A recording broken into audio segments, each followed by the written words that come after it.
Welcome back to Stu Studio, Conservative Takes on Music.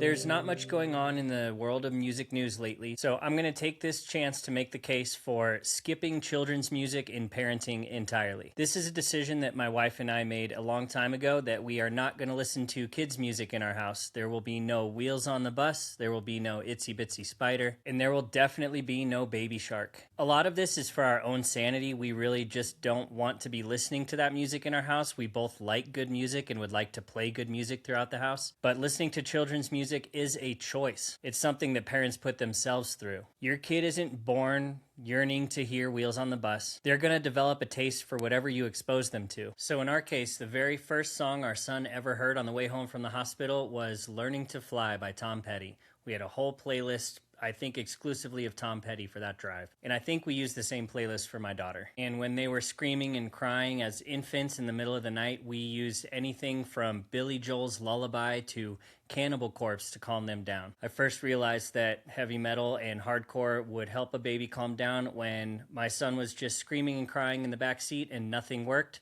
So I played First Blood. Instant silence. Perfect calm. Maybe because it sounds like white noise to them. But growing up, our kids developed their own taste. Since one of the first syllables my son could say was ba ba ba, we started playing Barbara Ann because we would just finish the lyrics for him. And soon Beach Boys was his favorite band. Then as we let the algorithm shuffle the playlist, he heard We Will Rock You, and that quickly became his calm down song. It's a very percussive song, very aggressive, and it's even easy for a baby to recommend Radio Gaga by Queen because they just say Gaga. So just at a level of personal preference, we decided not to play baby music throughout the house, and we have stuck to it. Even our kids' lullabies are not baby music. There are companies like Sparrow Sleeps and Rockabye Baby that make lullaby versions of popular songs, of classic rock songs, even alternative and pop punk songs. So we've got like a 6 to 8 hour playlist of lullabies that are actually good songs that our kids listen to throughout the night. Hopefully that sinks in on a subliminal level so that in the future they're familiar with Van Halen songs that they heard in lullaby form in their sleep. But then again, as my son is growing up, he's excited about jumping, so we heard Jump by Van Halen,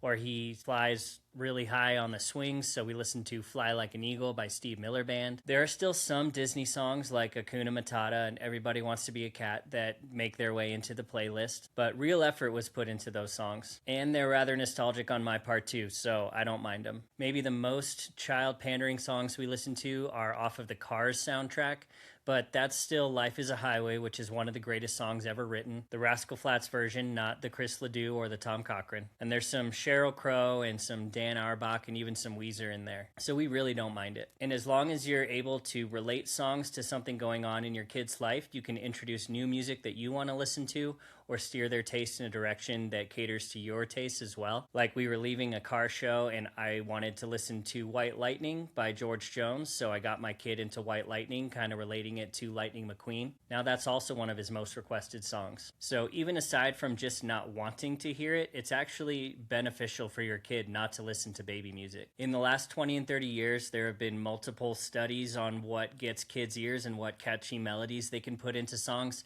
to get kids to keep listening over and over again. And they have nailed songwriting down to a science for kids. It's major keys and predictable melodies and safe interval jumps. It's really music that keeps your kid from thinking. And that is not something that we want for our kids. We want our kids to develop their minds to be able to think and to be comfortable with what's unexpected. Your kid won't learn critical thinking unless they learn how to think in the first place. And you may think it's gotten better in modern times, but it really hasn't. There is the obvious example of Baby Shark, which drove parents crazy for a good 5 years. Not once played in my house, though. But even channels and artists like Miss Rachel have unseen consequences, too. I did use the Miss Rachel potty training episode to help potty train my kids, and mostly keep my sanity for half an hour that day. But even with Miss Rachel, you're just 1 degree of separation away from dangerous and destructive ideals. There is her whole minimalization and elementary view of the Israel conflict, but there's also her co-host, Jules Hoffman,